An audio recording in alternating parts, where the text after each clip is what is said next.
The clock on the Kremlin tower had already passed 11 in the evening when the telephone rang. Not just any telephone, a special line, one that almost no one in the Soviet Union had the right to use. A line that connected directly to the most powerful man on earth, a line whose existence was itself a state secret, whose number was memorized by fewer than a dozen people alive, and whose ring in the middle of the night carried with it a specific kind of dread that no other sound in the world could quite replicate. And on that night, the 27th of February 1953, at exactly 23 hours and 40 minutes, a man who had already been written off as dead picked up the receiver with trembling hands. His name was Viktor Semyonovich Abakumov, former Minister of State Security of the USSR. Once feared across the entire country, the kind of fear that is not about personal menace, but about institutional reach, about the understanding that this particular man could, with a signature on a particular form, cause another human being to cease to exist in any meaningful sense. He had held that power for years. He had used it. He had understood it the way a surgeon understands a scalpel, as a tool, precise, impersonal, necessary. And then, with the speed that only the Soviet system could produce, the scalpel had turned. He had been arrested in '51. He had been questioned through methods that left marks not visible in any photograph, but that a man carries in the way he holds his shoulders, in the particular care with which he lowers himself into a chair, in the slight hesitation before he speaks that was not there before. He had confessed to things he had not done and denied things he had. His body had become something he barely recognized when he caught his reflection in the metal surface of his cell door in the grey morning light. But his mind, the mind that had spent 15 years building files on half the senior figures in the Soviet state, on marshals and ministers and party secretaries, and cultural figures and scientists and generals and diplomats, the mind that had catalogued weaknesses and secrets and indiscretions and loyalties and ambitions with the methodical patience of a man who understood that information is the only currency that never fully devalues, was still working, still cataloguing, still calculating. His only remaining weapon was information, and on that night he decided to play his final card. The voice on the other end of the line was quiet, slow, and unhurried. It always was. Joseph Vissarionovich Stalin never raised his voice on the telephone. He did not need to. There was a particular quality to his silence, a weight that made the air on the other end of the line feel denser, that made the listener acutely aware of every word he had just said and every word he was about to say. Abakumov had heard that voice in better circumstances. He had sat across a desk from the man behind it. He had once understood himself to be one of the instruments through which that voice acted on the world. Now he was something else entirely. Now he was a man making one last calculation in a cold cell, gambling the only thing he had left against the only outcome that still mattered to him. He spoke quickly, as a man speaks when he knows his time is measured not in years, but in minutes. He had material, he said, real material, not fabrications, not the kind of confessions that the system routinely produced from broken men who would sign anything placed in front of them after enough cold and enough hunger and enough sleepless nights.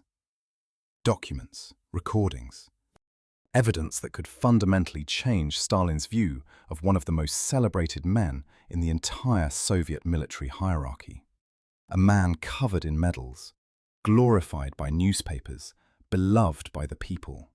A man whose name, spoken in the right context, produced a specific expression on Stalin's face that Abakumov had observed across years of close proximity and had always filed carefully away. Marshal Georgy Konstantinovich Zhukov. The name landed in the silence like a stone dropped into still water. Abakumov did not pause to measure the effect. He had rehearsed this moment hundreds of times in the darkness of his cell, had considered every possible response, had prepared for dismissal and for anger and for the particular, terrifying neutrality that was sometimes worse than both. He moved directly to substance. He listed 3 charges with the precision of a man who has had nothing to do for 2 years except think about exactly this. First, transcripts of conversations between Zhukov and American generals Eisenhower and Bradley in 1945, in which the Marshal had allegedly stated that in the event of any political crisis in the Soviet state, the military must bear responsibility for maintaining order. 6 words in that sentence carried the weight of everything. The military must bear responsibility. In any other country, in any other context, those words might have been a statement of professional duty. In the Soviet Union of 1953, they were the outline of something that had no safe name. Second, a detailed inventory of items removed from Germany in the final weeks and months of the war and transported east under the authority of senior military command. 37 paintings, 120 kilograms of silver, 18 Persian rugs, furniture sufficient for a large estate, porcelain sets, crystal, items of historical and cultural significance whose combined worth ran into the millions of rubles, and whose removal had been neither authorized nor reported through any official channel. Each item listed, each quantity confirmed, each approximate value noted in the careful hand of an officer who understood that such records had a particular kind of longevity. Third, intelligence suggesting that Zhukov had, over a period of years, been systematically collecting compromising material on senior members of the party leadership. Not for any declared purpose, not within any institutional framework, privately, personally. A private archive of vulnerabilities belonging to the most powerful men in the country, assembled by a man who commanded the loyalty of significant portions of the Soviet military. 3 charges, each one serious alone. Together, in the right framing, in the right room, in front of the right listener, they formed something that had a specific shape. The shape of a man who had separated himself from the structures that were supposed to contain him. The shape of a man who was building, quietly and patiently, the conditions for something that no one would be permitted to name until it was already happening. Abakumov did not ask for freedom. He understood the geometry of his situation with complete clarity. He was not negotiating from strength. He was a broken man in a cell, offering the only thing he had left in exchange for the only thing he still wanted. He asked for one thing only, his life. Stalin listened without interruption. When Abakumov finished, the silence on the line lasted long enough that a lesser man might have spoken again to fill it. Abakumov did not speak. He had learned, in 15 years of service to this particular silence, that filling it was always a mistake. Then Stalin said, in the same quiet, unhurried voice, that he would consider the matter. He hung up the telephone. In the cell, Abakumov set down the receiver and sat very still for a long time. He had done what could be done. He had placed his card on the table, whether the hand was strong enough, whether the timing was right, whether the man on the other end of that line would weigh what he had heard against what he already knew and arrive at a calculation that kept Abakumov alive, none of that was within his power to control anymore. He had spent 2 years in conditions designed to break him completely. They had broken much, but not the part that counted the information, the names, the dates, the specific texture of real intelligence as opposed to manufactured confession. That part had held, and now it was out of his hands.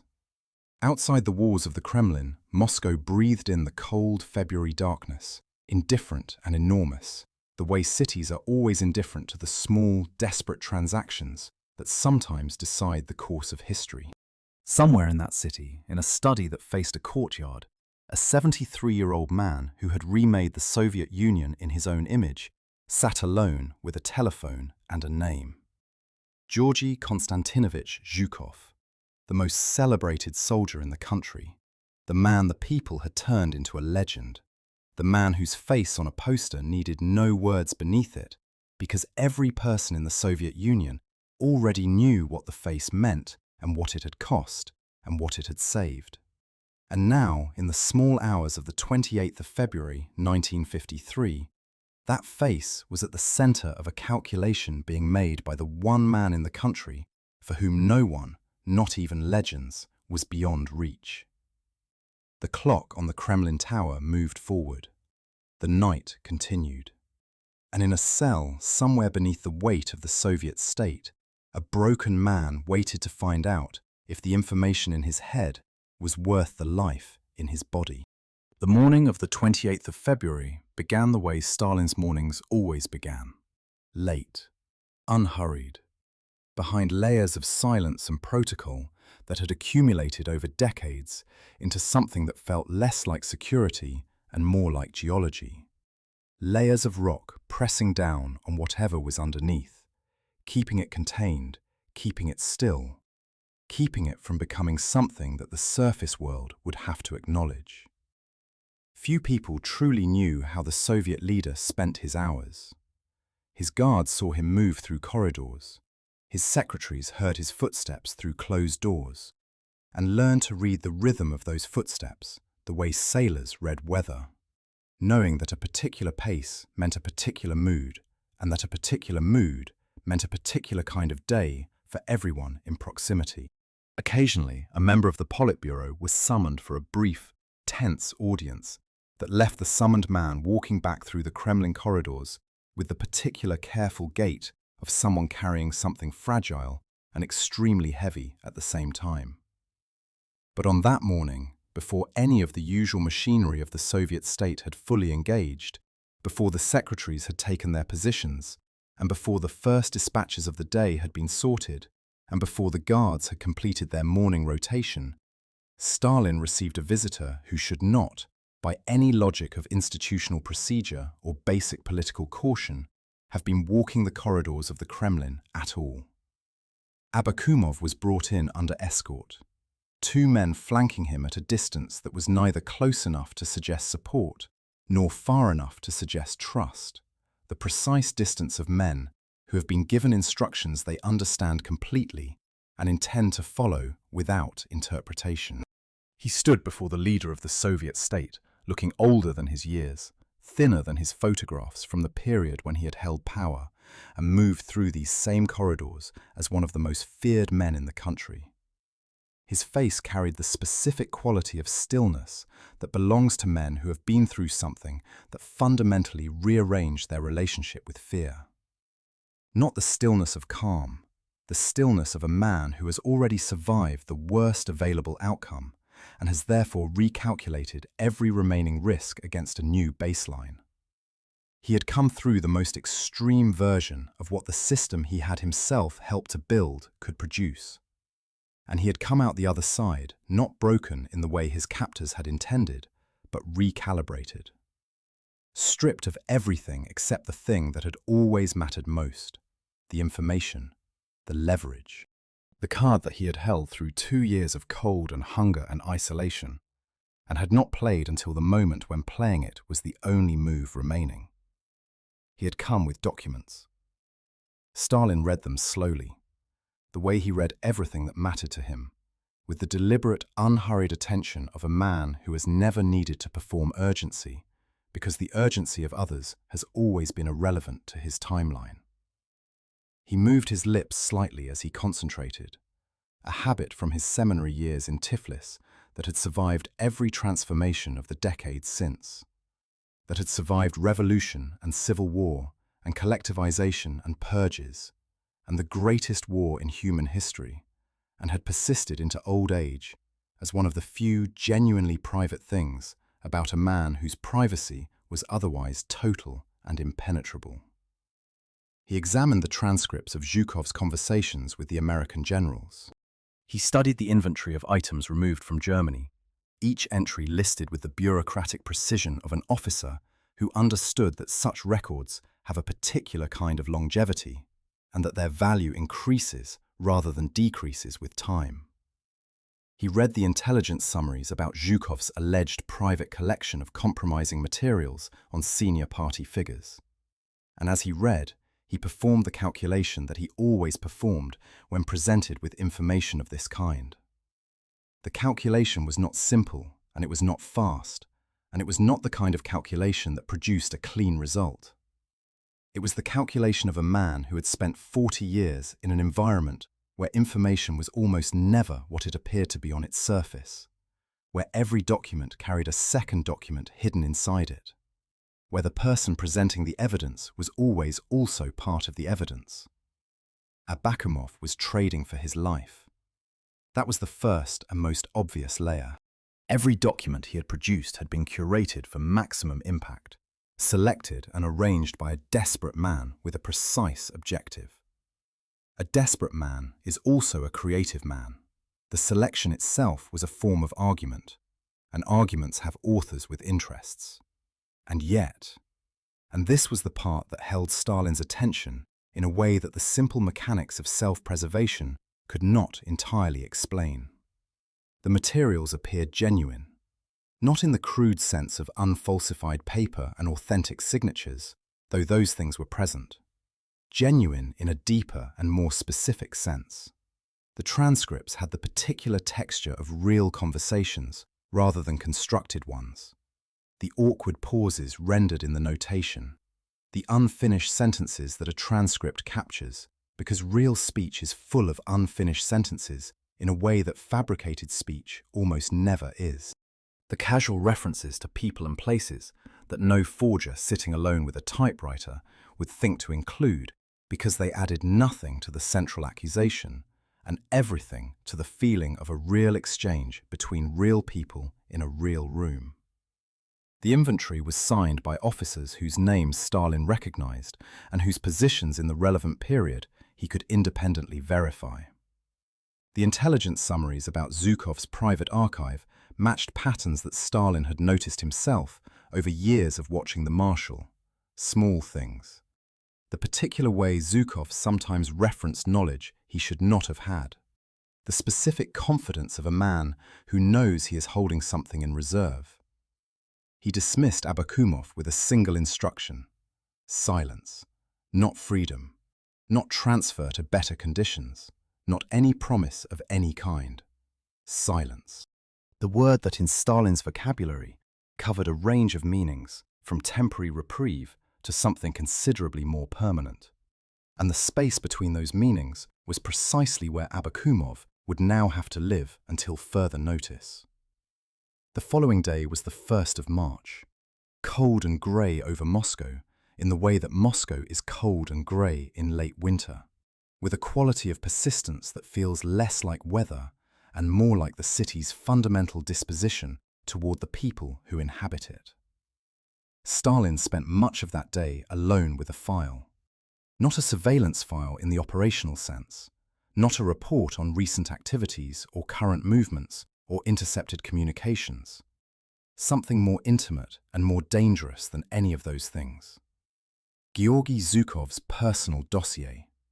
Biographical notes compiled from sources that ranged from official records to the careful observations of men who had served alongside the Marshal across 3 decades.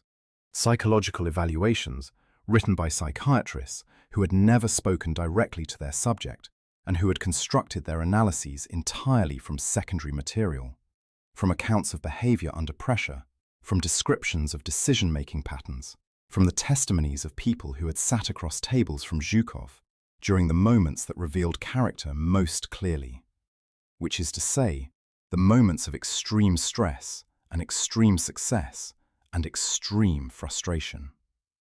Reports from officers who had served under him, beside him, and above him, each perspective producing a different facet of the same figure. Letters, intercepted conversations, the accumulated portrait of a man built from thousands of fragments, gathered over decades by an apparatus whose entire purpose was the construction of exactly such portraits. From those fragments, Stalin constructed something that went beyond the usual operational assessment. He constructed a profile. And what the profile revealed was not what an enemy looks like. It was something more useful and more precise than that. It was what a particular kind of man looks like at the moment of maximum vulnerability. Zhukov, the file confirmed across dozens of separate sources that had never been intended to speak to each other, was a man of extraordinary ability and extraordinary structural weakness. His pride was not vanity in the ordinary sense. Vanity is surface, is concerned with appearance, is manageable because it can be flattered into compliance. What Zhukov had was deeper and more load-bearing than vanity. It was the pride of a man from a peasant family in Strelkovka who had reached the absolute peaks of military achievement through nothing except the force of his own will and talent, who understood with complete clarity what he had given to his country and to history, and who needed that contribution to be acknowledged, not as a favor, but as a fact. Remove the acknowledgement, and you did not wound his vanity. You challenged his understanding of the fundamental structure of reality. That kind of pride does not bend, it breaks, or it fights. He was direct to the point of bluntness that his subordinates sometimes experienced as brutality and his superiors sometimes experienced as insubordination. He was quick to anger when his honor was questioned, not in the hot, explosive way of men with poor impulse control, but in the sustained, pressurized way of men who carry their sense of justice very close to the surface and who respond to its violation with everything they have. He was, in the language of the psychological analysis that Stalin underlined twice in the margin of the relevant page, reactive. A man who could be drawn out of his strategic composure by the right emotional trigger. A man who, when pushed to the point where his sense of his own integrity was directly at stake, would stop calculating and start responding.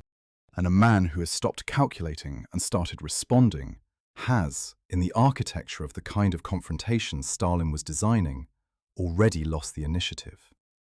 Stalin took notes in the margin of the dossier in his characteristic small handwriting. He outlined the conversation he intended to have in 3 distinct stages, with the methodical patience of a chess player who has already seen the endgame and is now working backward through the sequence of moves required to reach it. Stage 1 would be warmth, nostalgia, shared memory, the language of men who have been through something enormous together and who carry that shared weight as a form of intimacy. Let the marshal relax. Let him feel valued. Let him feel seen in the way that powerful men rarely feel seen, because the people around them are almost always performing rather than observing. Let him lower his guard in the particular way that genuine recognition lowers it. Not through deception, but through something that feels like its opposite. Stage 2 would be the evidence. Not presented aggressively, not with accusation or theatre. Flat, factual, unhurried. Each charge placed on the table the way a careful man places objects on a surface he does not want to damage, with attention and without drama. Allowing each charge to settle like sediment before moving to the next. The transcripts first, then the inventory, then the intelligence about the private archive. Each one complete in itself, each one connected to the others by proximity rather than argument. Letting the connection form in the mind of the man sitting across the desk, rather than constructing it explicitly. Because a connection that a man constructs himself is far more difficult for him to subsequently dismantle than one that has been handed to him already assembled. Stage 3 would be the implication, not the accusation, the implication, a raised eyebrow, a sentence left unfinished at a particular moment, a pause of the right length in the right place, the suggestion, never made explicit, never made deniable, that the 3 charges were not separate matters, but facets of a single pattern, and that the pattern had a name, and that the name was the one word in the entire vocabulary of the Soviet state that carried an automatic and irreversible consequence. A proud man confronted with an accusation he cannot immediately disprove does not calculate. He erupts. And the eruption would be the confession. Not of guilt necessarily, The eruption itself would be the evidence. The loss of composure, the raised voice, the gesture toward the door. These things would go into the record that the microphones in the walls were already waiting to capture. That same evening, Stalin summoned General Krustalev, the head of his personal security detail, and gave instructions that were precise and entirely without explanation. The kind of instructions that a man gives when he understands that explanation is itself a vulnerability.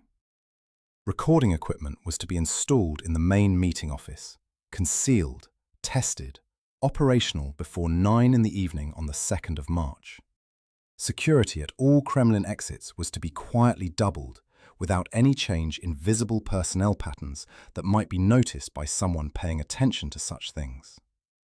A vehicle was to be maintained in a state of immediate readiness in the inner courtyard, staffed, fueled, waiting without any explanation being offered to the men assigned to it. Then Stalin sat down at his desk and wrote a short note, neutral in tone, bureaucratic in language, requesting the presence of Marshal Georgy Konstantinovich Zhukov at 9 in the evening on the 2nd of March for the purpose of discussing matters of strategic planning. The note was sealed, dispatched through the standard channel, entirely ordinary in every visible respect. The trap had been built with the patience and precision of 40 years of practice. The bait had been placed where a man of Zhukov's particular psychology could not avoid it.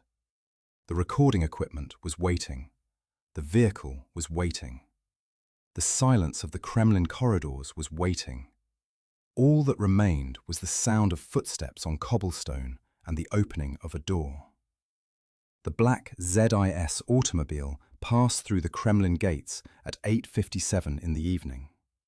3 minutes ahead of the appointed time, because Georgy Konstantinovich Zhukov had never been late to anything in his life and did not intend to begin now. He stepped out onto the cobblestones with the unhurried confidence of a man accustomed to walking into difficult rooms. A man who had spent the better part of 3 decades entering spaces where the decisions made in the next hour would determine the fate of hundreds of thousands of people, and who had learned that the only useful response to that kind of pressure was a quality of stillness that others sometimes mistook for coldness, but that was in fact something more disciplined than coldness. It was the deliberate management of a very large internal force. He wore his parade uniform, pressed, immaculate, heavy with the weight of 4 gold stars marking him as a hero of the Soviet Union. 4 times. A number that in the entire history of the award only one other living person had achieved, and that person was the man he was about to meet. He adjusted his cap with the brief, automatic gesture of a man whose relationship with his own appearance is entirely functional rather than vain, nodded briefly to the guards at the entrance without looking at them long enough to require a response, and walked toward the main building with the steady, measured pace of someone who has somewhere specific to be and knows exactly how to get there. There was nothing in his posture that suggested anxiety. There was no reason for there to be. He had received such summons before, many of them across many years, for many purposes. Strategic planning, the note had said. A routine meeting with the man who had once held the title of Supreme Commander and had not entirely released the habits that came with it, even after the formal transfer of certain responsibilities. There was nothing unusual about the phrasing, nothing unusual about the hour. Late evening meetings had always been Stalin's preference. His biological clock ran on a schedule that bore no relationship to the sun, and the people around him had long since adapted their own rhythms accordingly. The corridors of the Kremlin at night had their own particular quality of silence. Not empty silence, inhabited silence, the kind that exists in spaces where enormous things have happened and where the walls have absorbed enough of those events to carry a residue that is not quite sound and not quite memory, but something in between. Zhukov had walked these halls during the war when entire army groups were being committed or withdrawn based on conversations that lasted less than an hour. He had grown comfortable in this place, perhaps, as he would later write in the private diary that would remain sealed for decades, too comfortable. Comfort is the enemy of caution. He had written that himself, in a different context, about a different kind of battlefield. He had not applied it here. Stalin was seated behind his desk when Zhukov entered. He looked tired, genuinely tired, in the specific way of a very old man who has carried something extraordinarily heavy for an extraordinarily long time, and whose body has begun to record the cost of that carrying in ways that cannot be managed or concealed through force of will alone. His face had the quality of old stone, features that had always been heavy, now weighted further by age, by the accumulation of everything that those features had witnessed and decided and survived. He gestured toward the chair opposite him without ceremony, the way one gestures to someone familiar, someone trusted, someone in whose presence there is no performance required, because the relationship predates and supersedes performance. "Sit, Georgy Konstantinovich," he said. "We have much to remember tonight." What followed in the first 40 minutes of that meeting was, by any measure, remarkable. Not for its drama, for its opposite. For the quality of genuine warmth that Stalin produced with the skill of a man who has spent a lifetime understanding that warmth, deployed correctly, is the most powerful instrument of disarmament available to anyone who knows how to use it. He spoke about the war, not in the abstract official language of speeches and communiques, not in the cadences of the history that was already being written and curated and shaped for public consumption, but personally, specifically, with the kind of granular detail that produces in the listener the feeling of being genuinely seen rather than generally acknowledged. He spoke about Stalingrad, not the battle as the history books would describe it, but the specific week in November of 1942 when the encirclement plan had seemed to everyone who looked at the numbers like certain catastrophe. When the forces available on paper were insufficient by any conventional calculation. When the gap between what was needed and what existed was wide enough that reasonable men were arguing for a different approach. And how Zhukov had stood in front of the maps in that particular room with that particular group of officers and had said, simply, without theatre and without the kind of rhetorical scaffolding that lesser men use to make uncertain positions sound more solid than they are, "We can do this." Not as a prediction, as a statement of engineering. This is what we have. This is what is required. Here is how the gap closes. Stalin had been in that room. He remembered the quality of certainty in the voice. He described it now with an accuracy that could not have been constructed from a file. He spoke about Kursk, the summer of 1943, and the largest concentration of armoured forces in the history of warfare, assembling on both sides of a salient that both sides understood was the hinge on which the entire Eastern Front would turn. The intelligence reports had suggested delay. The arguments for waiting had been reasonable, well-sourced, professionally presented, and Zhukov had argued against them, had argued for holding the defensive line and absorbing the initial assault and then striking into the flanks of an enemy that had exhausted itself against prepared positions. He had been right. He was always right, Stalin said quietly, when it mattered most. Zhukov listened. He was not immune to this. No man is. The recognition of a person who has spent years in your peripheral vision as a source of pressure and uncertainty rather than of acknowledgement, who has more than once made decisions that cost you command and cost you influence and cost you the kind of public standing that a man of your record deserved, suddenly speaking to you as though you are the only person in the room who has ever truly understood what the war required. That works on the mind the way warmth works on cold muscles. Slowly, gradually, loosening what has been held rigid for a long time. He began to speak himself. He recalled Eisenhower. A decent man, he said, a professional, someone who understood without needing it explained what the Soviet army had carried on its shoulders during those years, what the cost had been, in a way that the public statements and the diplomatic language never quite captured. He spoke about the final days in Berlin, the exhaustion that was unlike any other exhaustion, because it existed alongside something that could only be called elation. The strange compound feeling of having participated in something that history would spend centuries trying to measure and still not quite reach the actual dimensions of. He spoke about the soldiers, specific moments, the kind of granular human detail that does not appear in operational reports because it is not operationally relevant, but that a commander carries for the rest of his life because it is the actual substance of what war is when you strip away the maps and the arrows and the casualty figures. He spoke freely, more freely than he had spoken about these years in a very long time.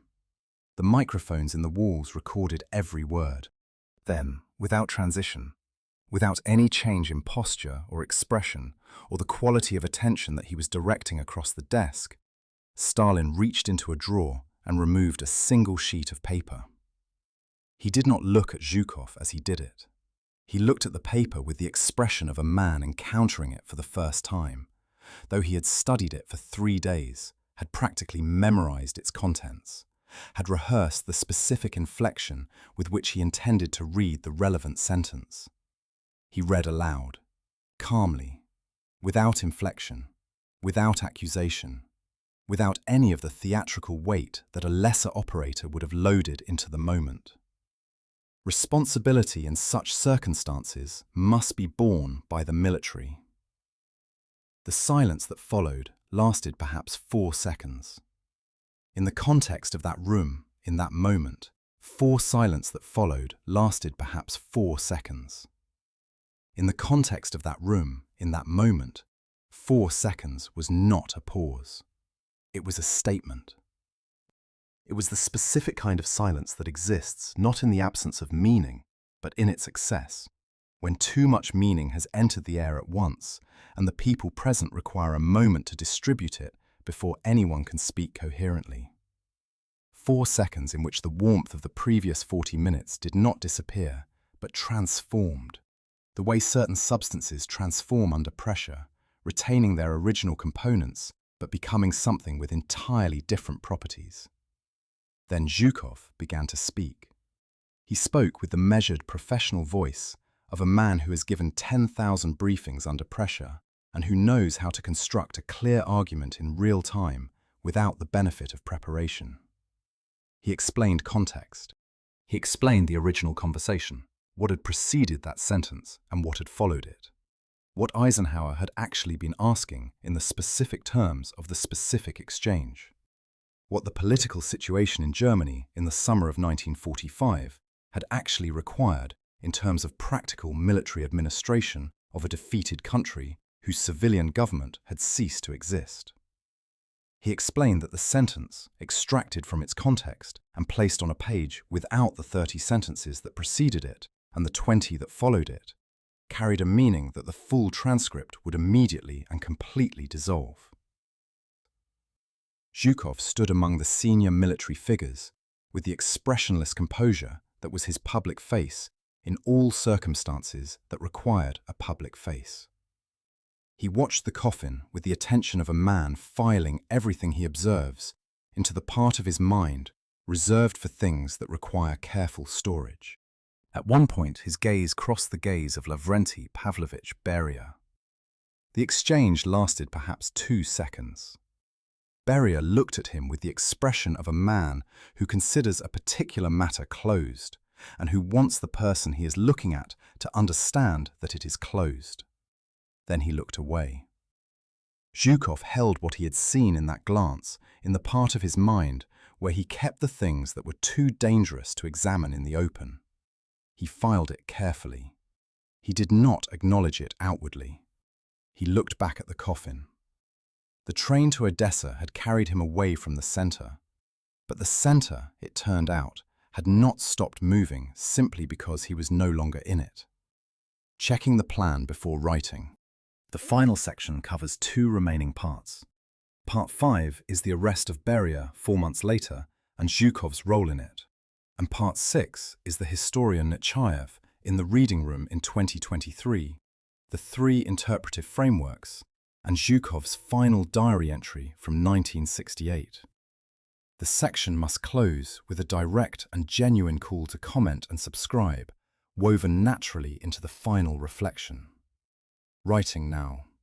4 months after Stalin's death, on the 26th of June 1953, Lavrenti Pavlovich Beria walked into a Politburo meeting in the Kremlin and did not walk out of it as a free man.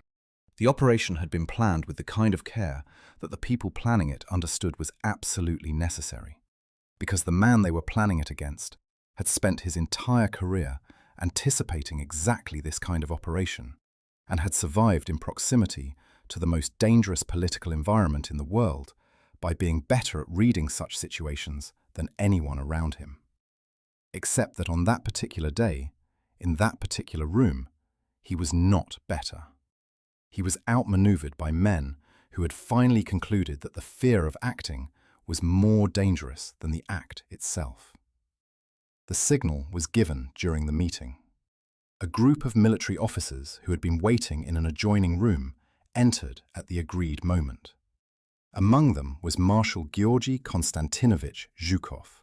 He performed his part of the operation with the same focused professional competence that he brought to every military task he had ever been assigned, without theatre, without visible emotion, with the clean efficiency of a man who has been given a clear objective and intends to accomplish it completely. Beria was taken from the meeting. He was held in a military facility. He was tried in a closed proceeding. In December of that same year, he was executed. The official charge was treason and conspiracy against the Soviet state. Zhukov did not speak publicly about his role in the arrest beyond what the official record required. He did not express satisfaction. He did not perform the relief that other participants in the operation allowed themselves to display in the days that followed. Those close to him noted that he was quieter than usual in the weeks after December, not in the way of a man who has achieved something and is processing the achievement, but in the way of a man in whom a long calculation has finally produced a result. The result confirmed the equation. It did not solve it. There is a difference between those two things that matters enormously to people who have spent a long time living inside an unsolved equation. 70 years later, in a reading room in Moscow, an archivist named Nechayev spread a series of recently declassified documents across a long table and began the work that historians do. The patient, unglamorous, necessary reconstruction of what actually happened from fragments that were never intended to be assembled together, that were produced by people with conflicting interests and contradictory purposes and varying degrees of proximity to the events they were describing, and that have survived in their current form partly through intention and partly through the accidents of institutional history that determine which documents get transferred and filed and preserved and which ones disappear into the gaps that every archive contains.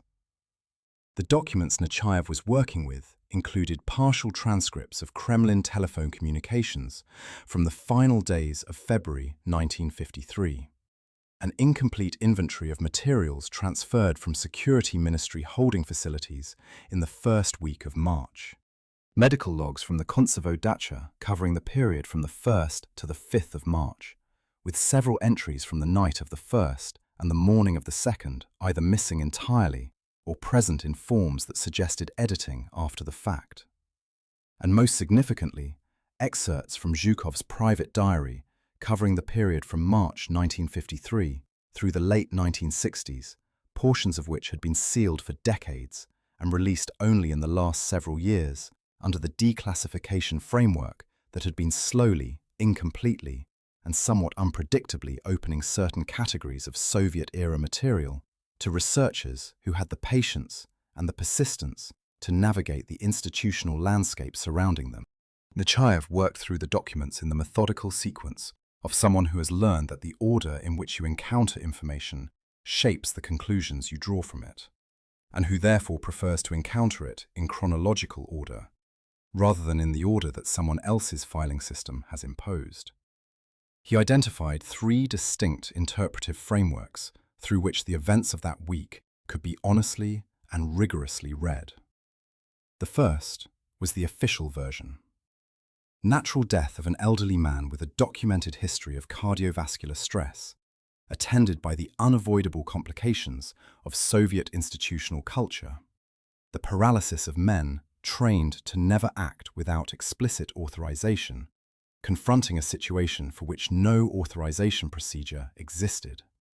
Fear of disturbing the leader, delayed response, collective incapacity in the face of something that no protocol had prepared anyone to handle. In this version, no one did anything. Things simply failed to happen with sufficient speed, and the failure had a tragic outcome that was the product of a system rather than of any individual choice. The second version had circulated in various forms since the 1960s. Beria, acting alone or in coordination with one or more other members of the inner circle, had deliberately arranged for something to be introduced into Stalin's system that induced or accelerated the cerebrovascular event. This version pointed to his behavior in the hours following the collapse, the management of information flow, the delays in summoning physicians, the particular quality of his composure during those hours, a composure that several witnesses had described as different in character from the composure of a man dealing with an unexpected crisis, more like the composure of a man managing a situation whose general outline he had anticipated as evidence of foreknowledge, if not of direct orchestration. The third version was the one that Nechayev found most intellectually disturbing, not because it was the most dramatic, because it required no single villain and no deliberate act, and was therefore the most difficult to argue against using the standard tools of historical refutation. In this version, Khrushchev and Malenkov and Bulganin, 3 men who had lived for years in the specific daily terror that proximity to Stalin produced, who had watched colleagues and friends and people they had worked beside for decades disappear into the machinery of the state without warning and without appeal, who had gone to sleep every night for years, uncertain whether the morning would bring a summons that ended everything, had simply, on the night of the 1st of March 1953, not hurried. They had not administered anything. They had not given any instruction. They had looked at each other across telephone lines and across the particular silence of men who understand each other without needing to speak, and had made a wordless collective decision that some situations are best approached slowly, that some doors, once opened, do not need to be opened again quickly. Passive, collective, distributed across enough people that the responsibility dissolved before it could solidify into anything that could be named or proven or prosecuted. The last entry in Zhukov's diary that Nechayev considered most significant was dated 1968, 15 years after the events of March 1953. Zhukov was by then retired from public life, stripped of the positions he had held and the influence he had accumulated, living in the careful, monitored quiet that the Soviet system reserved for men who knew too much to be entirely free and had done too much to be entirely ignored. He had spent those 15 years in a specific kind of solitude that is not the solitude of isolation, but of a man who carries knowledge that he cannot share with anyone who does not already carry it themselves. He wrote a single paragraph that the archivist who had initially reviewed the diary had apparently classified as too ambiguous in its implications to require restriction, which meant that it had passed through the system without being removed, which meant that it was sitting in the folder in front of Nechayev on a Tuesday morning in 2023, available to anyone with the relevant access and the patience to reach it. Zhukov wrote that he had spent years trying to determine whether the information he had carried into that Kremlin office on the night of the 2nd of March had been genuine intelligence or a carefully constructed piece of theatre, prepared in advance, placed in front of him precisely so that he would carry it to Stalin. Precisely so that Stalin would spend his final days looking in the wrong direction, while the real approach came from behind. He wrote that he had examined this question from every angle available to him across 15 years of reflection and had not reached a conclusion that he was confident enough to commit to paper as fact rather than as possibility. And then he wrote that he had eventually arrived at a position that was not a conclusion, but a release from the need for one. He wrote that he no longer believed the answer mattered. He wrote that in the great game there are no heroes. There are only players who do not know all the rules. Nechayev set down the diary and looked at the documents spread across the table. The transcripts with their gaps, the inventory with its precise quantities and its signed authorizations, the medical logs with their missing entries, the gaps that were themselves a kind of evidence, not of what had happened, but of the fact that someone had considered it important that certain things not be findable. Outside the reading room window, Moscow moved through its ordinary Tuesday morning with the complete indifference that cities direct toward the small, desperate transactions of the people inside them. The transactions that sometimes, examined from sufficient distance and with sufficient patience, turn out to have been the actual hinges on which history turned. The dead keep their secrets with a reliability that the living rarely manage. But the living keep trying. That is the thing about history that no amount of classification and no number of missing entries and no carefully managed silence has ever been able to fully address. The living keep trying. They sit in reading rooms and spread documents across tables and look for the shape that connects the fragments that were never supposed to be assembled together. And sometimes, not always, not even often, but sometimes, the shape appears. If you have followed this investigation from the first telephone call in the middle of the night to the last diary entry in the reading room, then you have done something that takes genuine patience and genuine intellectual honesty. You have sat with a story that does not resolve cleanly, that does not produce a villain and a verdict and a satisfying moment of clarity, because the actual history of actual events involving actual people operating under actual conditions of fear and power and survival almost never does. And now I want to know what you think, not in the casual way of someone asking a rhetorical question, in the serious way of someone who reads the comments and thinks about what they contain. Which of the three versions do you find most honest? The institutional failure of a system that created the conditions for its own paralysis? The deliberate action of a man who had spent his career anticipating exactly this kind of opportunity? Or the wordless collective decision of men who simply did not hurry, who made no choice except the choice not to act, which is itself a choice, and perhaps the most untraceable one available? Write it in the comments. Write what you noticed that this investigation missed. Write what the diary entry means to you if you read it the way Zhukov might have intended it, rather than the way the archivist classified it. And subscribe to the channel, not as a formality, because the next investigation is already sitting in an archive somewhere, in a folder that someone filed under a classification that is about to expire, in a gap between documents that someone hoped would never be noticed. These stories exist. They are findable. And the only thing that makes the work of finding them worth doing is knowing that the people who will receive them are the kind of people who read to the last paragraph and still want to know more. The clock on the Kremlin tower keeps moving. The archives keep opening, slowly, incompletely, on their own timeline. And somewhere in a reading room, under a lamp, the next set of documents is waiting for someone patient enough to sit down